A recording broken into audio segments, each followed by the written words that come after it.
Good evening, everybody. It is Steve Schmidt, and welcome to this edition of The Warning Conversations with Steven Beschloss, filmmaker, author, journalist, and fellow Substacker. I urge everybody on here to read his America Substack. It is very good. And one of the things that I talk about all the time, that I write about frequently, is the importance of being well informed. And the fact of the matter is that all of the information that you need to be well informed, to know what is happening, is available. You just have to exert the energy to know where to go and look for it. America is a great Substack, and you should spread the word about it and share it. And I think as these platforms reach into new places, more and more people hear them.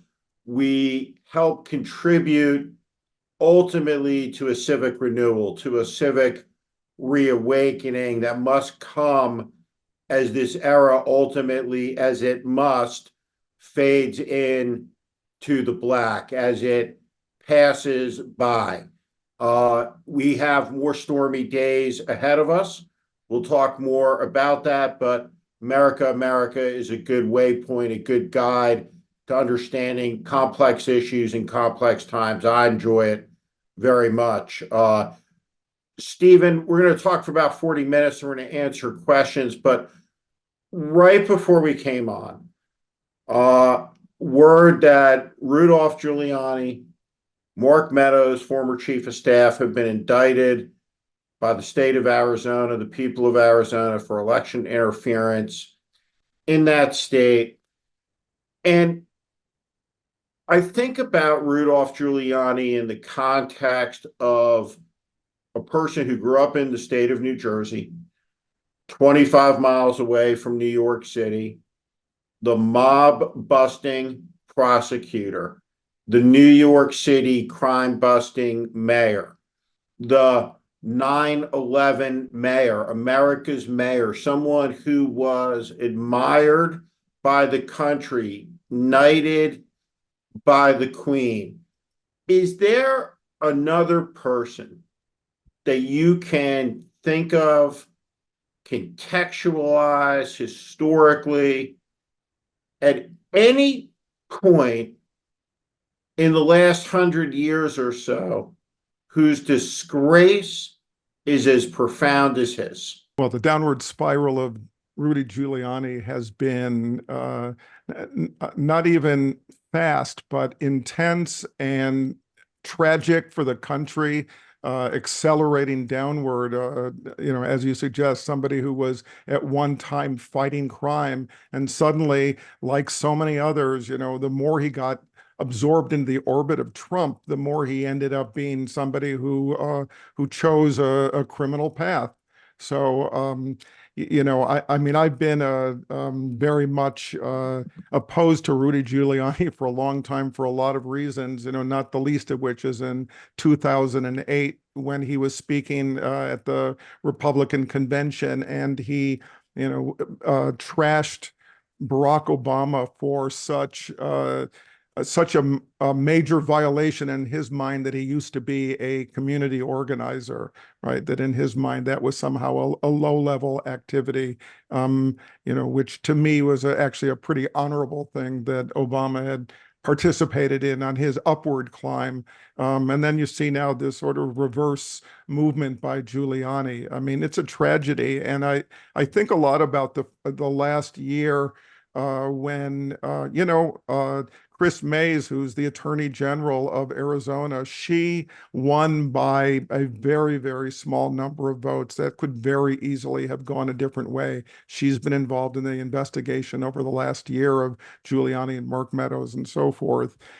We would be sitting at this moment in a very different reality had Arizona, well, not only elected Democrat Chris Mays, but also Democrat Katie Hobbs as governor. What do you see right now in the country? We have a very vivid split screen. We have the sleeping former president, flatulent in the trial, according to multiple reports. We have large protests in the nation of Georgia with a referendum on the ballot there that will really cast the country's fate towards either Russia or the European Union. A law, I should say, not a referendum that's passing through Parliament. The Polish president just volunteered his country as a base for nuclear weapons.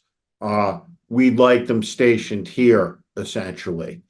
How do you see the world right now? Well, I mean, it's a big question. I think we're in as much as any time I can think of, in a very binary moment. And binary, which is the classic reality of Democrats versus Republicans. In this case, Joe Biden versus Trump, and what these two entities represent. And you know as well as anybody, there was a time when they were both involved in the process of governing. They were both committed to a version of the democratic project. We were clear that they were committed to the democratic experiment, and we assumed that the rule of law was something that they all committed themselves to. And NATO has been an important force in the life of not only America, but of the world, and the advancement of the democratic project, since the end of the war, and all these years since, that has created relative peace. And we see, one side of the country that's willing to toss it all away. And I think, there was a time when you might look at Poland, or you might look at Hungary, or you might look at Turkey, or you might look, for that matter, in North Korea, and say, well, these are clearly, or Russia, these are clearly adversaries, and it's a shared reality that we all recognize that they are a danger to our way of life. Well, here we are, 112 Republicans, which was a majority, who voted against the aid to Ukraine just in the last days. It passed. The focus for many is on bipartisanship, but I would say let's also look at that 112 who thought siding with Vladimir Putin and Donald Trump is a better trajectory for the country's future, and that should alarm all of us. I want you to call me out at any point if you think I misspeak about any of this. I'm old enough to remember President Zelensky addressing the United States Congress. That happened. And there was no evidence during the address that there would be an opposition of 112 Republican members of Congress to arming the democratic nation that has been assaulted by Russia, that has kidnapped tens of thousands of children and shipped them east, raped, murdered, maimed across the country. And by the way, it's been willing to let more than 500,000 of its own young soldiers die as well. And for everyone on today, what Steven just said, these are extraordinary casualty numbers. The entire American loss in the Second World War was 405,000 killed in action. And the Russians have already exceeded that number in Ukraine. These are enormous numbers from a fascist country, that all over that country, as you have the spring and summer rock concert festival, there will be fascist rock concerts and Z rallies of young people cheering the assault on Ukraine, cheering the death on.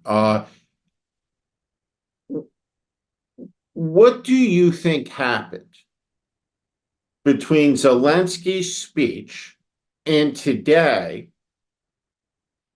that has created a rival historically, spot on in my view, exactly analogous to the boomed to the vote that took place in 1940 with Charles Lindbergh on one side of it, that passed by one vote. The draft was maintained in the country. It's the exact same thing, and the peace Yeah. of the world is at stake. But what is Charles your Lindbergh was committed to America first, of right? course. America First, right? The same name, right? The same organization, the same enthrallment to a foreign fascist, a foreign dictator. What happened between the first Zelensky speech in Congress and today, in your view?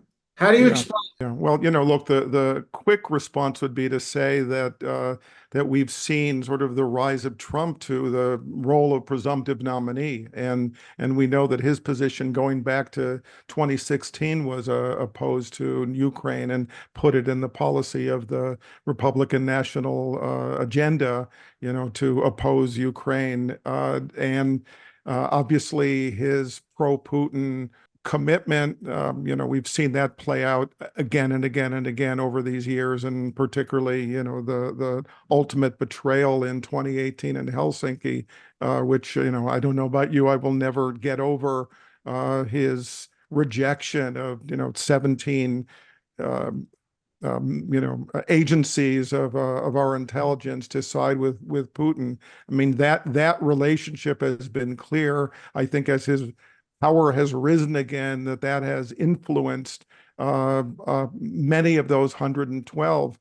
But I also, what I don't know, but what seems to be clear is that there is, continues to be this sort of pro-Russian mindset, and whether many of them are on the payroll, whether many of them have been busy, frankly, listening to Fox News and, the kind of pro-Putin agenda that's been playing out night after night, whether it's Tucker Carlson or others on air.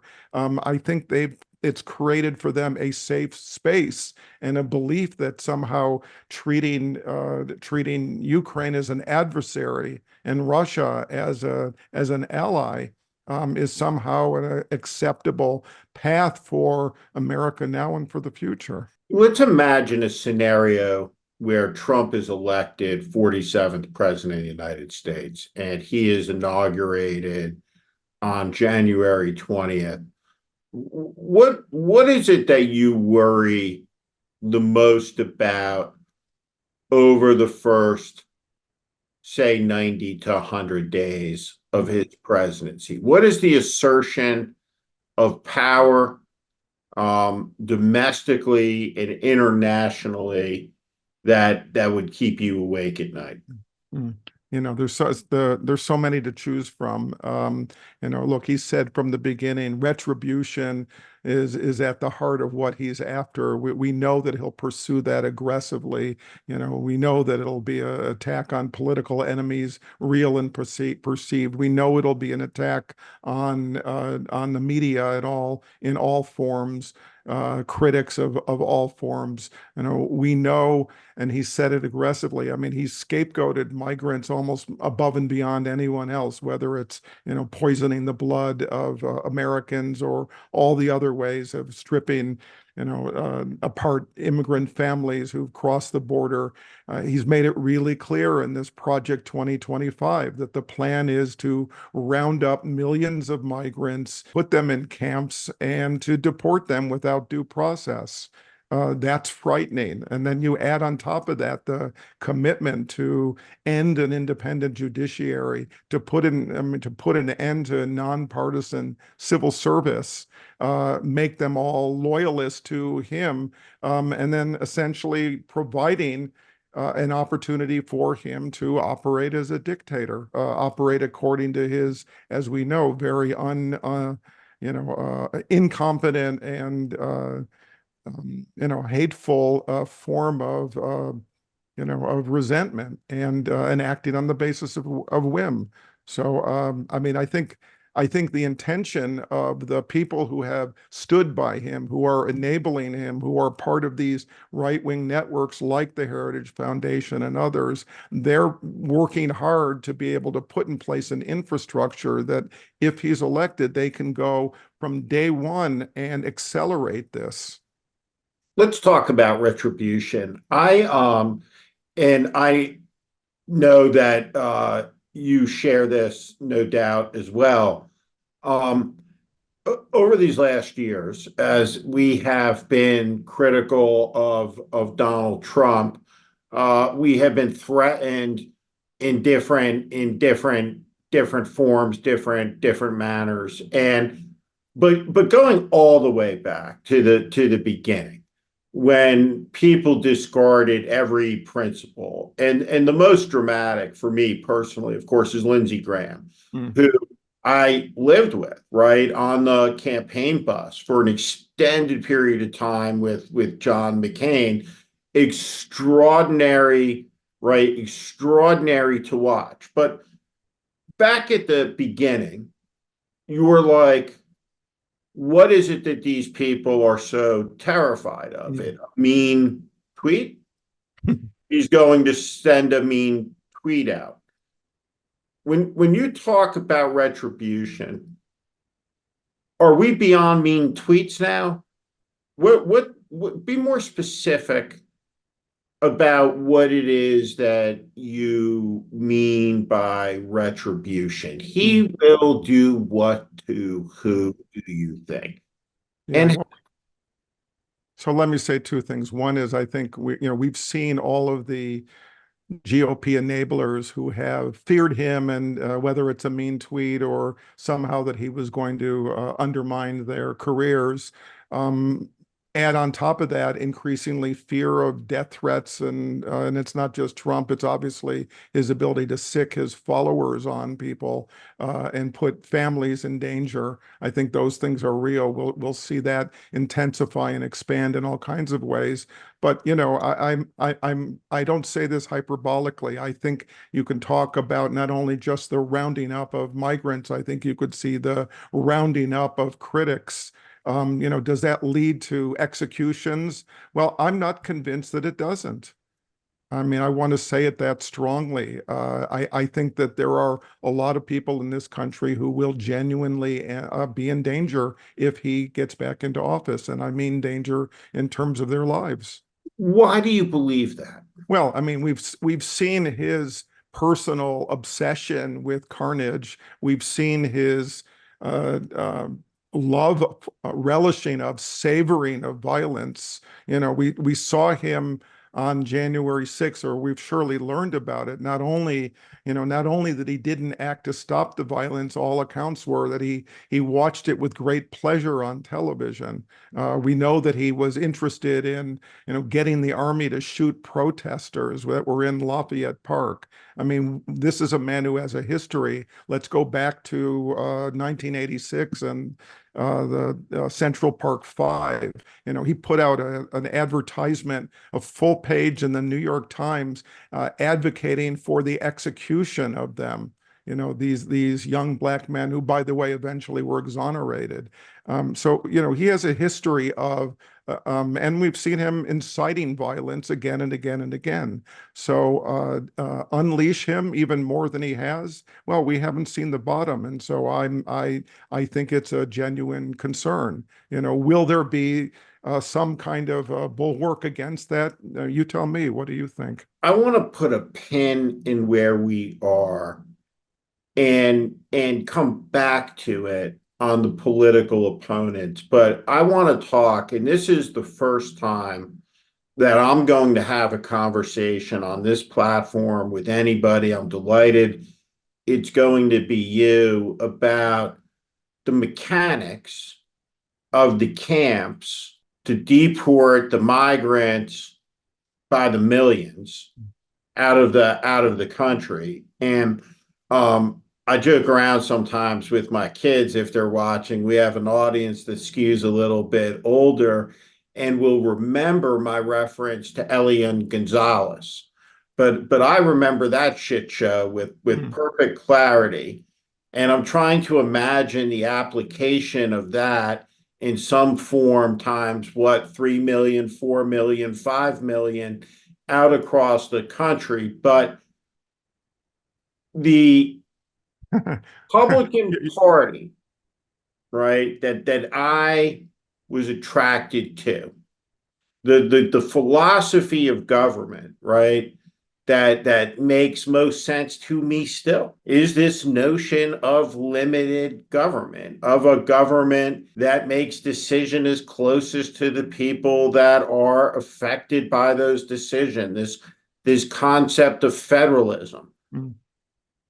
The size of government that is necessary to round up millions of people and put them into camps before shipping them anywhere is immense. The size of the police state to sustain that. Talk about how you see the mechanics of the federalization of a giant bureaucracy, powerful, I presume. Where do you see it housed in the government? Is this a military venture? Mm. Is this a homeland security function? Is this federalized National Guard? Have you thought about it? But what does this look like? Mm. Are there checkpoints on I-95? Are there people walking through trains asking for papers? Give me a glimpse into what the roundup looks like. Right. Look, I will say that if we go back to 2016 to 2020, the strategic skill of the person who served at that time was very low. So that already raises at least some questions. It's my view that what has happened since then has been, more states and more governors who are ready to act on his desires. Texas, of course, comes to mind right away. I agree with you that to be able to do it on a national scale is not going to happen day one. It's not going to happen probably in day 100 at the scale that they're threatening. But do I think that the effort will be to work with every pro-Trump governor around the country to begin to put in place camps and systems in those states to round people up? I think that's very probable. What's the scale of that? How many? How long does that take? I don't know, but I think that the problem, is once you activate that, that begins to course through the society. And whether it's millions or whether it starts with tens of thousands or rises to hundreds and thousands, I think it's going to create a climate of violence in the country and a climate of fear in the country.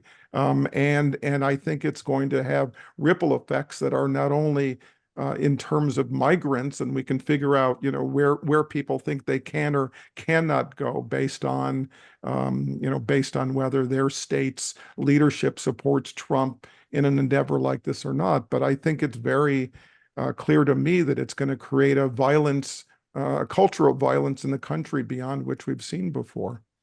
There's this concept that if you work in the White House, in every administration, there's a couple people that will go out on television and screw this up and then be appropriately lambasted. But I'm gonna walk through the concept right now. Sure. Yes. If you work, and I worked as a commissioned officer in a White House as a deputy assistant to the president, counselor to the vice president, I served at the pleasure of the president. I worked for the people of the United States. And I swore an oath to the American Constitution that was a prerequisite for my receipt of a commission signed by the Secretary of State and the President of the United States under the law. So this is important to understand because this Project 25 and the prerequisite to all of the bad things is this. The civil service, which probably was signed into law by Chester Arthur in the 19th century, but the civil service binds people to a cause higher than the patronage of a president. There is appropriate political appointments. But this Project 25 is essentially stripping away the oath to anything higher than the cause of Donald Trump. And everybody who's fired will be replaced by someone who has a predicate to be in the job has taken an oath to Donald Trump, and that oath seems to supersede everything else. So once that's in place, right, you have some transition quickly over months of thousands of people who are out and fired, new people who are in. They've taken their oath to Trump. The oath to the Constitution is beside the point. It is a charade by that point. And Donald Trump, seeing protests out across the country, asked for red states to volunteer their National Guards as he invokes the Insurrection Act and sends the military out of American bases into America's cities, red state National Guards under the federal banner into blue states. If that happened, and he absolutely has the authority to do it, what happens in the country? I'm dwelling quietly and purposefully because I think these are the I want to just say these are the kinds of questions I think people do need to think about. I think there needs to be this kind of reflection on what that future could look like. I think it's important to ring an alarm bell, whatever exactly that form may take, because these are the desires of this population. And I think we have an awful lot of people who are indifferent, doubtful, reluctant to vote this time around, who haven't quite grasped what danger, I think that the country is facing. So, as I suggested, I think the climate of violence will be a real one. And I don't think it happens just on one side. I don't think it's simply the authoritarians who are ready to use sort of fear and violence to subjugate a population are the totality of the story. I think we're clear that there will be insurgencies, there will be responses, there will be blue state governors, there will be others who will refuse to go along with this. I think we have the potential of things really coming apart at the seams. In that moment, who are the national leaders that you look at in that scenario that the God help us that you can see on the horizon that will play vital roles in that exigent national emergency and crisis? Interesting. I do think, and I wish that former presidents, and I mean both Democrats and Republicans, I wish they've taken a more active role now. I'm hoping in the months ahead that they will, that there are some that have spoken out about the dangers. I'm hoping that they'll do that more. I do think former presidents will have a critical role to play. I think we can talk about a number of, at a state level, a number of the, essentially, 2028 candidates, Gavin Newsom in California will be important. A Gretchen Whitmer in Michigan will be important. I think you can look at that state level leadership, but, I'm also a big advocate in the importance and power, not only of like attorney generals, obviously in Democratic states, who will be doing whatever they can in their states to circumvent this. I think you'll also see at the city level mayors who will be taking an active role to resist with those efforts. I appreciate you asking about it, because that gives, those of us who do worry quite a bit about what this future could be, sort of some optimism that it's not a one-way trajectory here. It's going to be complicated and painful and probably violent, but there's no assumption about what the conclusion is. Have you thought about what happens if Donald Trump abrogates unilaterally the Article 5 provisions of the NATO Charter, which basically says we're out. Yeah. We Well, won't defend a European country. I believe the consequence will be a millions dead yeah. European war. That war will be fought in Poland. It will be fought in the Baltic countries. It will likely be fought in the east of Germany, through My friends in Finland think it very well come there as well. After all, they share an 800-mile border with the Russians. It's a green light to Vladimir Putin to expand his effort to reinstate and maybe even expand the former Soviet Union. That's obviously his empire building, his great disappointment of the unfolding, the unraveling of the Soviet Union, is something he's been carrying for decades, and he's been quite vocal about it, only now fully acting on it. I mean, I think it's quite clear. Uh, Look, if Ukraine falls, if the United States abrogates its responsibility to NATO, I think we can kind of work our way around the region.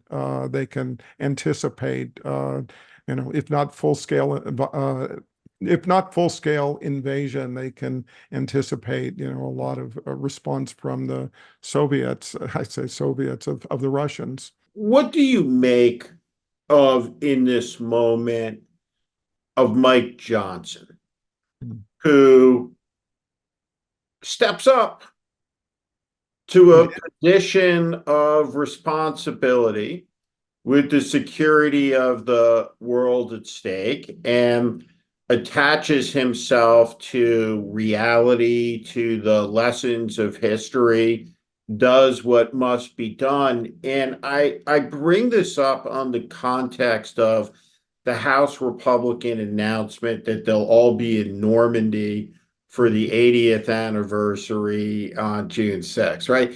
And honest to God, right, my instinct is want to start yelling at all of them, Mm. Mm. right? But this isn't wisdom, right? This is frustration, right? And President Biden talks about, right, with age comes wisdom. I've been critical for sure. I've expressed my views, but I think we've seen a lot of wisdom from President Biden concerning the speaker and his disposition, and from people like Nancy Pelosi that have shown a lot of temperament. Mm. They didn't yell at Mike Johnson, they educated him. Mm. They talked to him. And you presume that all of these Republican members of Congress know what Normandy was about, why we were there. One of the things they will see there is that all of the grave sites in the cemetery face west towards home. An American army of young men in perfect formation. Almost 10,000 graves, 38 pairs of brothers, two sons of a president of the United States buried next to each other, one of them a recipient of the Medal of Honor. What would you like to say to those people if you could spend 5 minutes with them, Mm. Mm. right? As they are on the site of the Ranger Memorial, the dagger on top of Pointe du Hoc, where Ronald Reagan spoke 40 years ago on the 80th occasion of the liberation of Europe at tremendous cost, right? They're all there. A lot of them are jingos. Mm. USA, USA, patriotism is nationalism. Yeah. It's an expression of an NFL flyover and the big giant flag, right? What would you say to them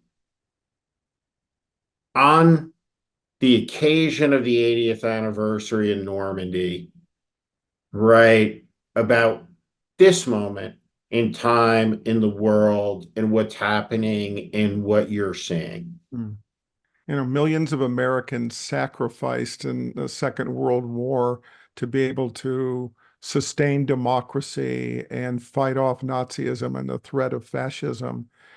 There are parallels to our own time, and for them to miss this moment and misunderstand their responsibility, not only as Americans to democracy and a democratic project that has been underway for nearly 250 years, but also the responsibility that America has shown surely since World War II in its responsibility to try to expand democracy around the world.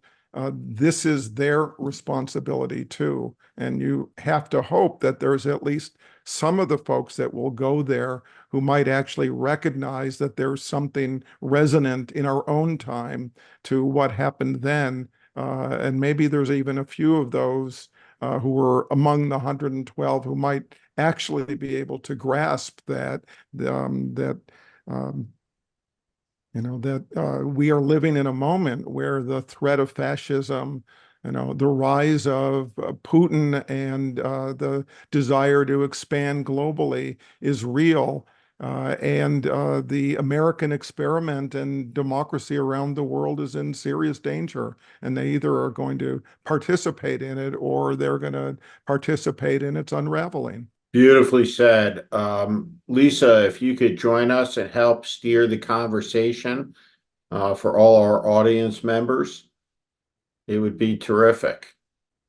While Lisa signs in, I'll just share this story that I love. And this is the 200th anniversary of the visit of Gilbert du Motier, the Marquis de Lafayette, visit to all 24 of the American states of the Union. The country had grown to north of 10 million people. And Lafayette at Yorktown, when the country was really born in the surrender of the British at Yorktown, he proclaims humanity has its victory, liberty has its country. And his vision was that America would be the redemption of the old world. And there is this moment when American forces, the first to ever leave the country's shores as an expeditionary army, an army of liberation in the First World War, they marched straight to Lafayette's grave, and the American colonel in command famously says, "Lafayette, we are here." And so these connections between all of these countries, all of our systems of democracy that place the human being above the jackboot of the state are profound and important to be constantly remembered and refreshed. And Yeah. so hopefully what you said will land home with some of these Yeah. people.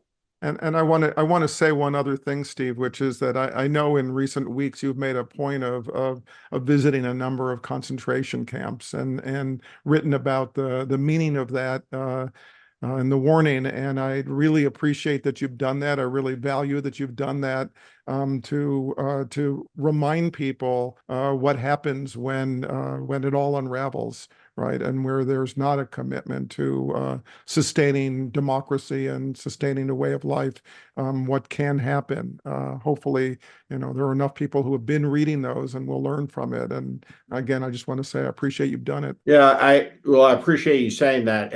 And the last thing I'd say is takeaway from it, from the experience is that your average person, what they know about the Nazis and about Adolf Hitler, they associate with the Holocaust, with these death camps.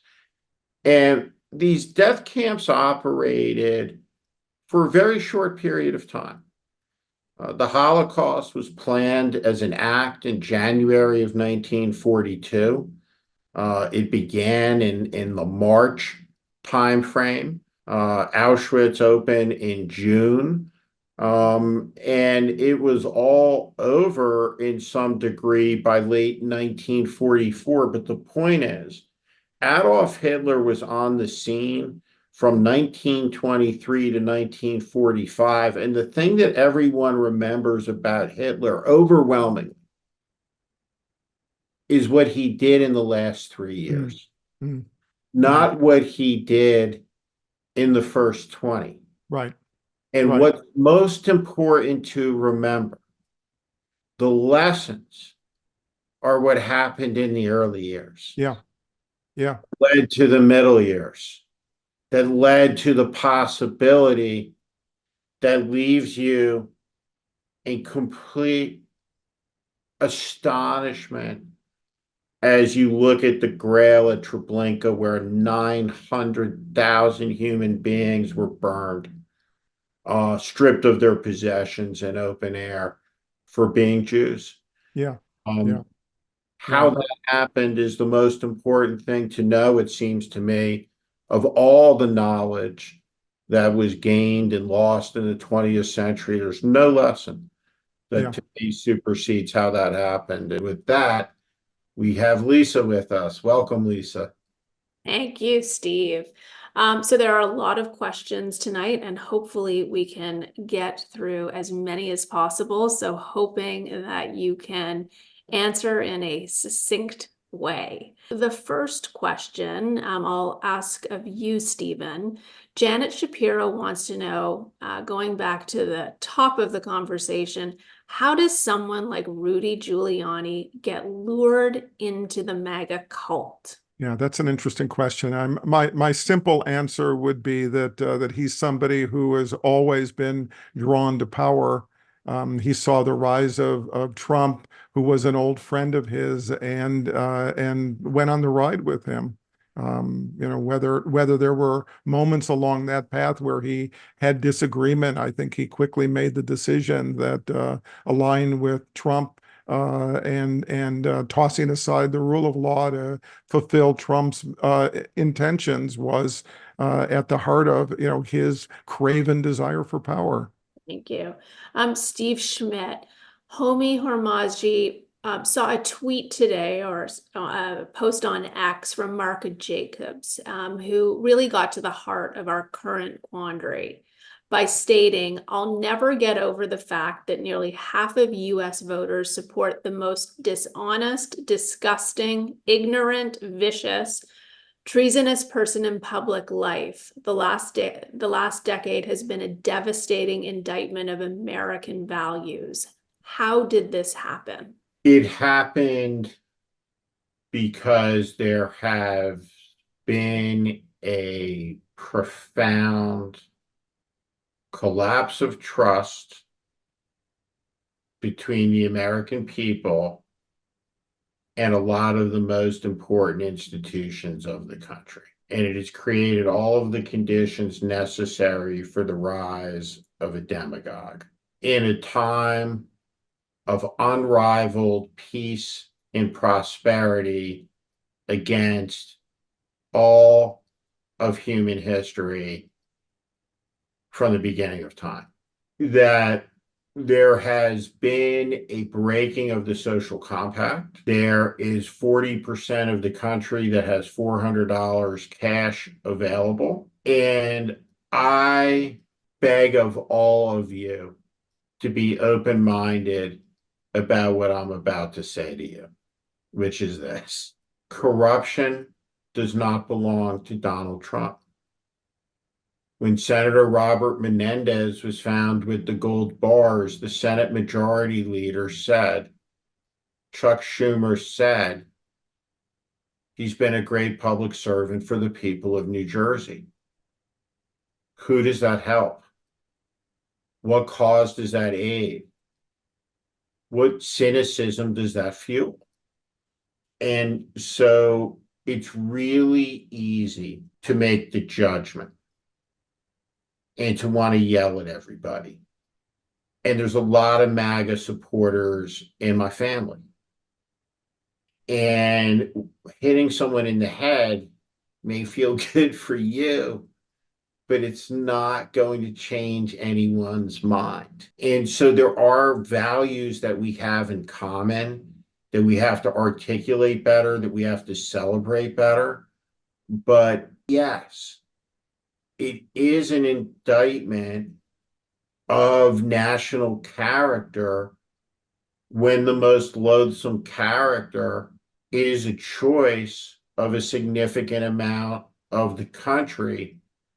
But at the same time, you have to have the level of introspection necessary to say in a two-party system, in a two-team sport league, how can it be that the pro-democracy team is losing to the pro-insurrection team? How is the kindness team losing to the cruelty team and all that goes along with that? So I'm now going to ask a couple of questions about the media. First to you, Stephen. Sam Erdak asks, Fox News is undermining our national security. Why haven't they been shut down? You know, we still have the First Amendment. We still have, and Steve, maybe you're better in the details of the policy of this. You know, we still have their ability to be able to, shall we say, sort of navigate that path that allows them to ride the fence of speech that is not considered hate speech or is not otherwise considered crossing a line that could be criminally charged, which, you know, along with the Federal Communication Commission's, limitations that gives, a news organization the ability to function, they've been able to continue to straddle that. I think I would love to hear, Steve, if you have a notion, if there's a way to finally break that. I'm a First Amendment absolutist, and what I'd say to Sam, who's one of the great Warning subscribers and contributors to the community, is that one of the most important free speech cases in American history involved the defense of the Nazi Party to march in the most heavily Jewish town in the country, Skokie, Illinois, by the ACLU, by a Jewish attorney. And what I urge you to do is to have faith in the First Amendment and to appreciate what it is. It bars the prohibition by the government, right, of speech. Now, Elon Musk says I'm a free speech advocate, and the evidence of my being a free speech advocate is the cesspool I've created in my private sector enterprise that has no standards. That's not free speech. That's a sewer. But the government in this country must not, cannot, and never restrict speech, no matter how loathsome it may be. And when you think about loathsome right-wing speech, I'll just tell you a quick story, Sam. Going back to World War II, one of the obnoxious proprietors of the day, the Rupert Murdoch of the moment, was Colonel McCormick, who ran the Chicago Sun-Times, and he was an ardent foe of FDR's. And what he did after the Battle of Midway, to spite FDR and the American victory, was publish the fact that the United States had broken the Japanese code. And that was one of the most closely held secrets of the war. FDR, who had a mellow personality and was gracious towards people, wanted to hang him and insisted that he be hung for treason until he was calmed down. So this is nothing new. There are injurious organizations that act with great irresponsibility. But the restriction of speech by government always leads down a slippery slope to a very, very dark place. I mean, I would just add at this particular moment, the tragedy is that mass communication has become so mass and so powerful that the ability of one so-called news organization to have a scale of impact probably beyond any other, news organization maybe in the history of the country. What I would say too is somebody who has been smeared by these networks and these organizations, the way you remedy this is not by locking up news executives and restricting speech. It is by loosening libel laws. Because I should have the ability to have an action against any one of a number of news organizations who have defamed, who have smeared, who have lied. And because I'm a public figure, it's almost impossible. If you put a financial reward Mm. For the lies. In the terms of profits, you will get more of it. If you increase liability legally for the lies, you will get less of it. It's a very, very simple construct, and you've seen it all through American business. When American companies were dumping shit in every river in the country, the way that that stopped is the enormous legal liabilities that were imposed civilly and criminally. And that's how you deal with it. You deal with civil litigation on the cost of telling lies and defaming people's character, and have a updated 21st century kind of libel law and structure. And you look at the Dominion case, has that affected Fox's behavior? It has affected Fox's behavior because they have 787 million reasons not to lie about it again, and they have another $1 billion case in front of them. Right. The question is, how many more billions will it take before they finally decide to stop it? Well, maybe it takes $80 billion. Right? Maybe it takes $50 billion. But I promise you, there's an amount of money in cash. That's the breaking point. Okay, next question. John Atta asks, even if Trump loses in 24, he won't concede, and we basically have a party that is anti-democratic and continuing to overthrow democracy. What can be done, Stephen? Well, I think the preface of the question, the premise of the question is exactly right. Under no circumstances will Trump say that he lost, whatever the numbers are, which is why I've been advocating for as massive a turnout as possible to make clear that that's once again a lie and intolerable.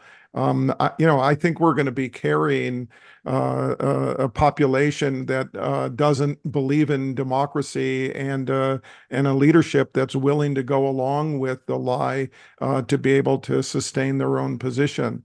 That doesn't mean that Trump is going to take power, come January in 2025, but it does mean that it will take, I think, at the very least, an overwhelming defeat for that lie to be, I think, as clear as possible for as large a population as possible.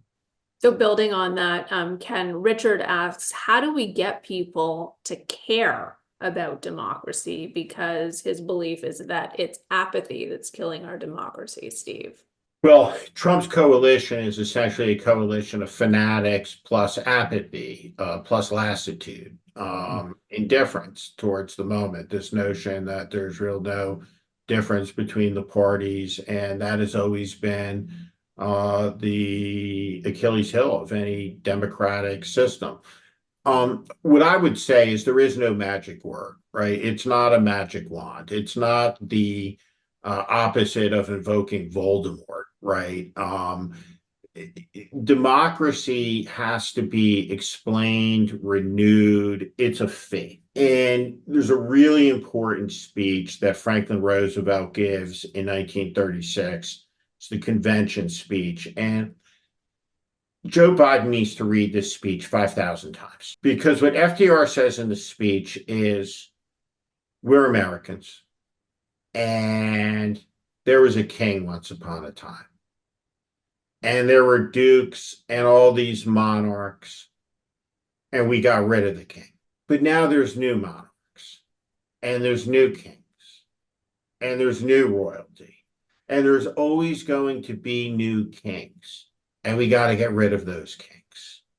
And he explains democracy in a very accessible way. You have heard me talk about the story of the woman in Ohio, a 27-year-old Black woman who is arrested for desecrating a corpse, who has a miscarriage in her 25th week, and she is charged with crime. And her story is that she goes to the hospital on the first day. She waits for 8 hours. She's not seen. She has some bleeding. Hospital convenes an ethics committee hearing because of the Ohio abortion law. She's not seen on the second return. And on the third, day is when she has the miscarriage. Does she live in a democracy? I don't think she lives in a democracy. If you're a Black parent and you live in terror about your young Black son going out behind the wheel at night, driving to work, do you live in a democracy? Not all the time. What if you're in the cohort of 40% that doesn't have $400, or you're 10 million plus people in the country who are deemed unbanked by Jamie Dimon and the other bank CEOs? Do they live in a democracy? And so the expansion of democracy has always been at the heart of the contestation of values in American politics. Should women have the right to vote? Should Blacks have the right to vote? Should Latino farm workers have the right to organize for a living wage? Should people's human dignity and human rights be recognized? And that is the essential fight at hand in this moment right now. Yeah, yeah.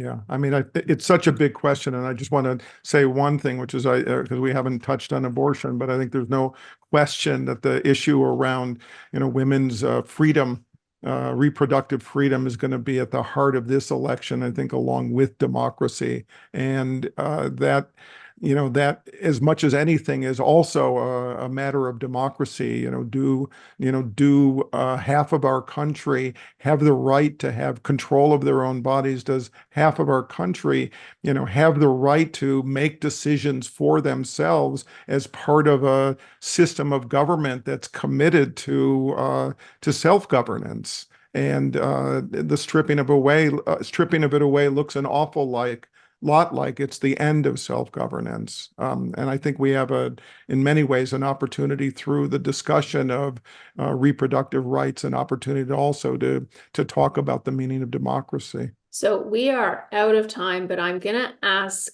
each of you this final question asked by Suzanne Taylor. And I'll ask you to answer first, Stephen. If you ran the world, what would you do to straighten it out?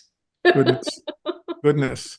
Sorry, that's supposed to be like a one-sentence answer. What I would say is that there are two overarching existential dangers facing the planet right now. One is the potential demise of democracy. The other is the climate crisis that has profound implications for the health of the planet and the survival of the human species. And I think that the future, in many ways, has to be more about cooperation, and not cooperation just within our borders, but between borders, between regions. I think that our global institutions haven't been working very well, but I think there are versions of that, regional cooperative entities, that need to be formed if we're going to have a chance to deal with a lot of our problems that are not defined by nations, not defined by borders. And Steve Schmidt, what would you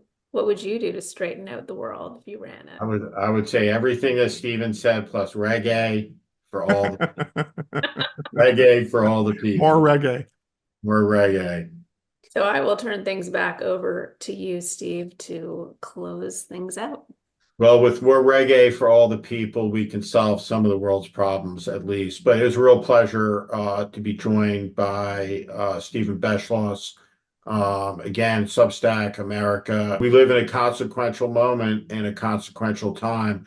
Steven Beschloss is a serious person, not an alarmist person. And when you understand history and you appreciate at face value what is being said, what is being done, the promises being made, the strategies being employed, the promises being laid down, into whom, you can come to no other conclusion that this is a moment of grave national crisis that requires the participation of all good citizens and American patriots everywhere, and to understand that nationalism has always been the enemy of humanity, that nationalism is the enemy of American patriotism, and there is no such thing as American nationalism that is consistent with the ideas and ideals of the United States of America. not our creed, not our values, not our Constitution. And with that, thank you all very much, and I bid you a good night. Thank you. Thank you. I'm Steve Schmidt. This is The Warning, and I invite you to subscribe on our Substack, on our YouTube channel. Follow us. Welcome to the community.